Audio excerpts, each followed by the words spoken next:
Greetings and salutations, I'm Calivide, I like to overthink things, and today I want to talk about the VR darling I Expect You to Die. Those who don't know me are probably going, wow, an analysis of I Expect You to Die? There's only like 2 of those out there. Yes, let me see what others have to say about this franchise. And those who do know me are probably going, yeah, this is what gets her to make a YouTube channel. That tracks. The briefest of recaps for any who may not know, though the fact that you clicked on this at all means you probably have a passing knowledge of it at least. I Expect You to Die is a fun twist on a James Bond-esque escape room puzzle game in VR, where you, Agent Phoenix, stop the dastardly Doctor Zor from taking over the world in increasingly deranged ways by using an implant that grants you the ability to use telekinesis, all with the assistance of your handler Mason, checking my note, Reginald, handler Reginald, yes. Did not have to retcon my script and my fanfics and my theories. Anyways, today I want to discuss the hot button topic that is currently circling the fandom at the moment after the release of the 3rd game in the franchise, the Phantom. In the latest game, you can find 7 coins known as Phantom coins that are left by a mysterious person known only as, shocker, the Phantom. 6 of them are hidden in each level, and there's one additional one you can find in the main hub that you unlock after beating the game. Getting all of the coins reveals a note left by the Phantom that reads, "It seems you're as good as they say, Phoenix. They used to say I was good too, but I made a choice. And before they get you killed, I hope you realize you have the same choice. To die or to live." And then at the bottom of the note, there's a code that reads, "I expect you to live" when deciphered. There's also notably a line from the handler where he comments on how the person who got the coins where they needed to be has to be even stealthier than the Phoenix, which is impressive seeing how the Phoenix is currently the top agent. But it wasn't always that way. Phoenix has only recently risen to agency fame. There was an agent that was number 1 before them, and we actually know who it is. At the end of every level in I Expect You to Die 3, we open in a boardroom of sorts, looking down at our office in the Babadog EOD base, and to the side of us there's a wall of portraits, all various important figureheads of the EOD, the director, our handler, Dr. Prism, etc. But one of them is missing. Snoop around and you find a portrait of a young brunette woman, VVT, revealed to be Valerie VD if you play with the subtitles on, and she is labeled as the lead field agent, the previous number 1. Between the fact that she was taken off the wall and hidden rather than simply replaced is a pretty good indicator that she's a character of importance and not just another face to fill a slot. And it didn't take long to conclude that VVD was the Phantom, supported by the fact that the star icon that is associated with the Phantom looks like 2 interlocking V's, Valerie VT. Now we know who the Phantom is, but it doesn't really do much for us story-wise other than maybe promising facing our predecessor in a future game. How does a character that has never even been mentioned in passing until now really pack that narrative punch? Except the Phantom always has been there, even if she was never mentioned. In the first game, in Operation Winter Break, we see a portrait of a young brunette woman in Zor's office, the same woman who's in the group photo with all the other figureheads, VVT. There's also a note left by the Phantom that reads "The Phantom was here" on the bottom of the desk in Operation Stage Fright. I've seen a lot of people conclude that this means that either VT is Zor or she's working for Zor, but I personally don't buy it. When it comes to her being Zor, it doesn't really make sense. The biggest argument that I see for Zor and Phantom being one and the same is that the Phantom knows Zor's secret code and also writes in it for Phoenix at the bottom of the note left for them. But we see that everyone who works at Zoraxis knows this code. Hivemind writes in it on the chalkboard in hot water. But this isn't something just special to Zor, it's a Zoraxis-wide language. But outside of that, look at the actual handwriting of Zor and the Phantom. Zor's triangles are tall and thin, while Phantom's are short and even. Zor's dots are actively pushed into the page and swirled into large ink blots, and the Phantom's dots are just small pinpricks. And you can't really argue that it is just Zor slowing down and going carefully, because we actually see that Zor and Phantom start their triangles in different places. Zor starts theirs at the bottom left corner, and the Phantom starts at the top based on where the line drags out a little bit more. And we know they're not simply different symbols because they both are the letter O, so it's not like it's designed to have that little bit of overhang to symbolize a completely new letter. These are 2 different people writing in the same code, and it's one that the Phantom could have learned from their time on the field if it is VD like we suspect. The other point that I see brought up is that the gloves the Phantom gifts you are Zor's favorite color, gold. But not only is gold the color of victory in general, we have to also take into account where we got the information on Zor's favorite color, shown in HR's file on them. A file with no information other than Zor's favorite color and their catchphrase, which is about Zoraxis. But we can assume that Sean came to that conclusion because everything in Zor's offices is gold. Zor having everything be solid gold or gold-plated is not inherently indicative of a color preference. Firstly, gold is simply a very useful metal in engineering. It is an excellent conductor of electricity and is a statement of power and wealth. Once upon a time, only royalty could legally wear purple as a statement of wealth and status, but now it's just a fun color. The closest thing we had to that, especially in the 60s when this took place, was something being plated in actual gold. We don't have any affirmation that it's actually Zor's favorite color. We just have to take Sean's word for it, a word that likely could just be based on observations rather than an actual statement from Zor. We also see that Sean's word generally can't be trusted, but there will be more on that later. Even if it's Zor's favorite color, however, that doesn't mean these gloves are from them, nor does it mean that it's VD's favorite color. In fact, what we do see of VD, she seems to lean more towards silver or pearls when it comes to jewelry. It's a bit hard to tell. And even then, VT and the Phantom are more closely associated with the color black. VT is depicted wearing it constantly, and the password to get one of the Phantom coins in hot water is the word noir, which is French for black. But regardless, her jewelry does not look like that bright yellowish gold that Zor tends to default to, nor does it look like the gloves you're given. And the real kicker, there's an EOD logo on said gloves. And we know it's not the default or a time saver with the models, because the red gloves don't have an EOD logo on them, they just have a bronze button. I can't see Zor hoarding EOD memorabilia just to gift it to Phoenix for solving their puzzles. They'd either keep it for themselves, or they'd toss it out, not hold on to it and wait for some other agents to come along and earn them after trying to murder them repeatedly. On top of that, Zor is shown to be very protective of their identity, not only using voice modulators anytime they talk to Phoenix, but also using the neutral terms they, them, according to the devs in the official Discord. As far as I'm aware, this has not changed, even if Schell uses he on occasion while talking about the game in interviews. Functionally, when talking about the context of the games and what we have been presented, we are not supposed to know anything about Zor. Race, gender, and age are all up in the air, a nebulous void of non-information.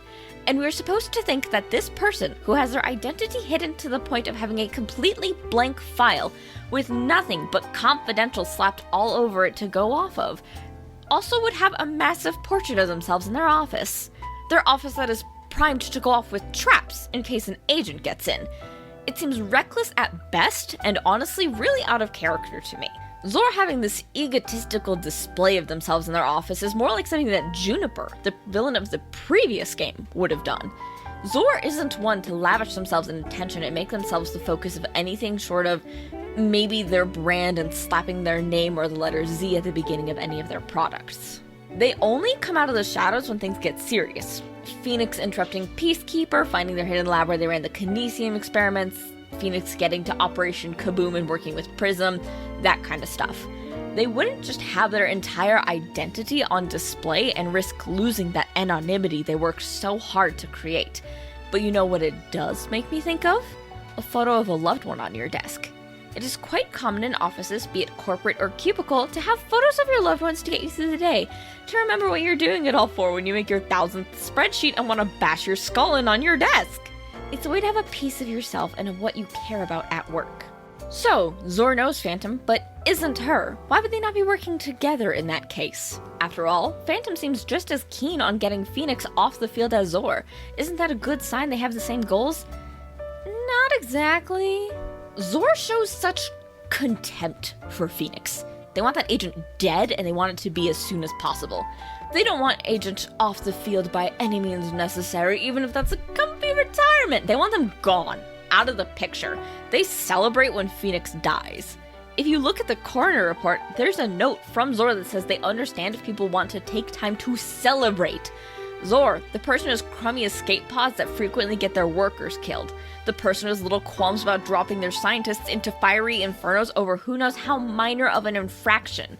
The one who has their workers in the mines doing inhumanly long shifts and simply won't let them leave, and in some cases outright lies to their workers and leaves them for dead at work sites like Ollie in the underwater lab, gives permission for their workers to celebrate, if for a short while, in the death of the Phoenix? That goes so beyond some minor or even major inconvenience, frankly, Zor puts their basic fundamentals aside to allow everyone a window of celebration in the event of Phoenix's death. There is no way they would leave a note saying they expect Phoenix to put themselves first and take care of themselves, to put themselves before the EOD, nor would any of their top operatives or moles, to be frankly. Everyone at Zoraxis despises Phoenix, and it is Phoenix in specific. None of these people want Phoenix to go have a peaceful life in the countryside. They want to mount this agent's head on a wall like a trophy. But someone who would? A former agent who was in Phoenix's exact shoes. Throughout I Expect You to Die 3, you can flip between public radio and agency radio. The public radio is mostly just the game soundtrack with a few little advertisements that tell you more about the world, but the agency radio is where things get interesting.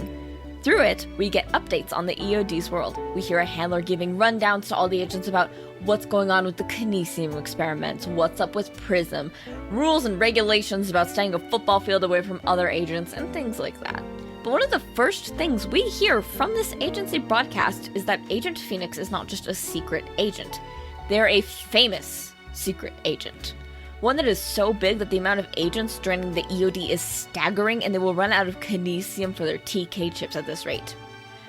A funny little side tangent for sure, but consider what's keeping former agents off of those radio waves. Nothing. In fact, we see that the station gets compromised in a note left by the Phantom, and the last Phantom coin you get is by entering a code left on your desk by the Phantom. So who's to say VT didn't have access to an agency radio, heard everything that was going on with the Phoenix, and chose to step in to let them know that there is another option, that Phoenix doesn't have to keep risking their life for an agency that treats them like a number and a trophy rather than a person. But she didn't want her identity potentially outed, so she quickly took the photo off the wall and tucked it into a hiding space in hopes of Phoenix not finding it. But Zor does know VT. After all, her portrait is in their office, which leads to my next point. We hear in Operation Squeaky Clean from the first game that Zor's not doing these things because they're just a bad person who wants to watch the world burn. They specifically do this for vengeance on the agency, but vengeance for what?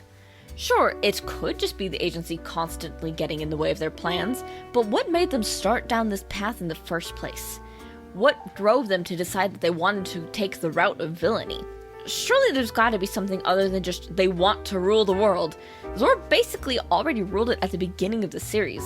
They're a corporate billionaire that was able to get away with filling popsicles with enough lead to kill a sailor, and they didn't get anything more than a slap on the wrist. They could have done anything they wanted at that point. Why make a giant death laser in outer space? They could have spent that money doing literally anything else. But who is it that they aim it at? Not the heads of state, not a symbol of peace, not even doing a test run in an ocean or a desert in the middle of nowhere. Their first ever laser strike is aimed at an EOD base. An EOD base with a man that at some point was the lead support agent. If he still has that rank or not is unknown. But it's someone who knew VT personally, Reginald Crane. Reginald Crane isn't just a generic filler name though. He's our handler. That wasn't a random shot, nor was it a scheme to take over the world. It was a personal attack on the Enhanced Operatives Division. So, jump a few pet sharks with me as I spin a story for you. The EOD is established and has dozens, hundreds of competent agents even, and they're able to stop international global crises and villainous organizations by working underground. As time goes on, one agent stands out from the rest, Valerie VT, an agent so good at sneaking around without a trace she quickly climbs the ranks and becomes a lead field agent at the EOD. But people are more than just their work, as is VT. She could have been a friend, a sister, or, and this is my personal theory, someone's lover, their wife. Sure, working at the EOD is dangerous, but that is just part of it. And if her partner knew, say either they too worked at the EOD or VT simply let them in on her secret double life, then there would be no need for said secrets. A needed relief from the stress of agency things. No need to pretend. She can just be herself around them. But as she keeps progressing up the ranks, she realizes things can't go on like this forever. She can't keep going to this dangerous job. There are risks. How long until she's hurt or maimed or even killed? She can't keep doing this. It's not viable. She'll likely die if she doesn't make this decision for herself and leave. So that is exactly what she does. She doesn't resign. She doesn't go through the process of making an official exit. She simply disappears. If she resigned, her photo wouldn't still be up on the wall, and it sure as heck wouldn't be tucked away in a random snake plant.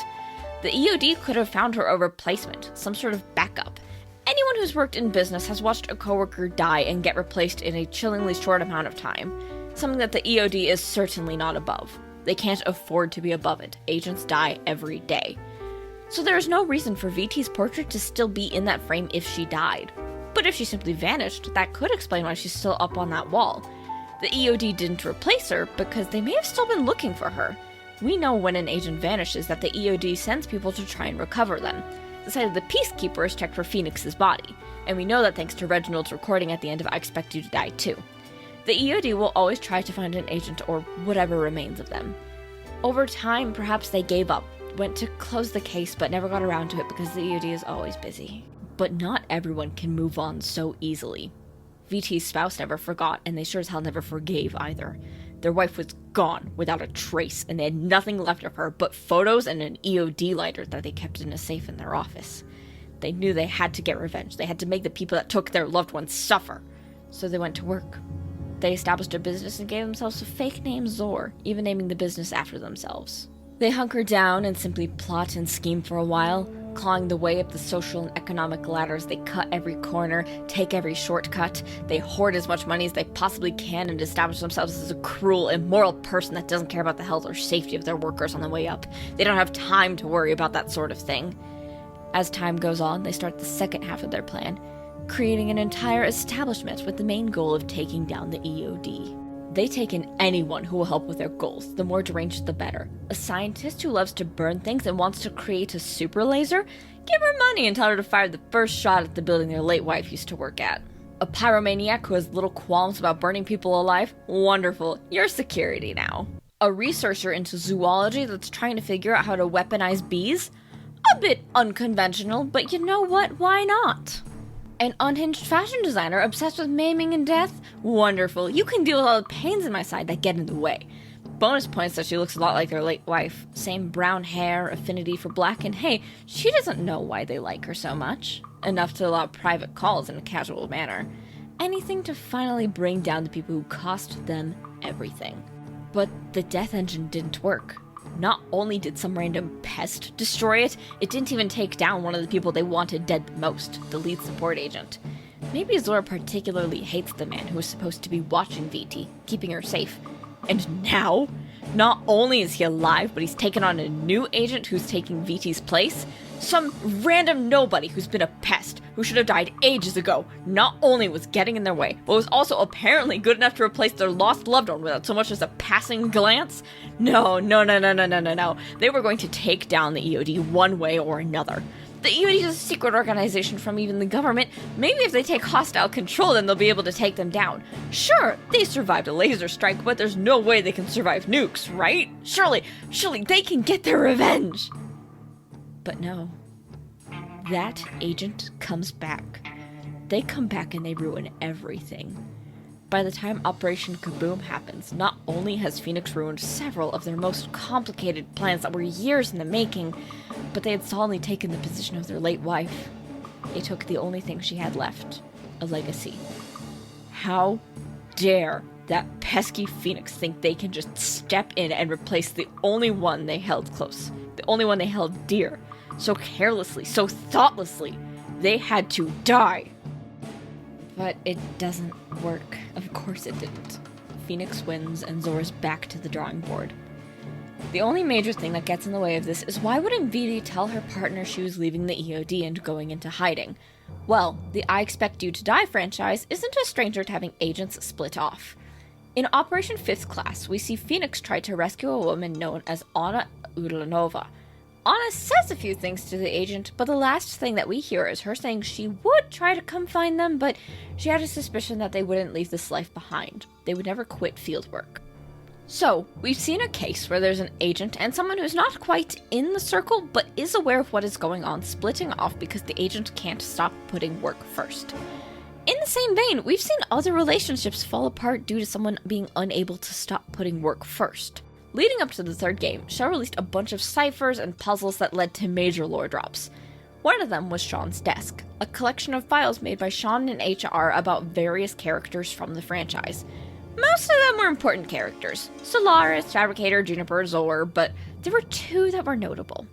Sean in HR and Sam in accounting.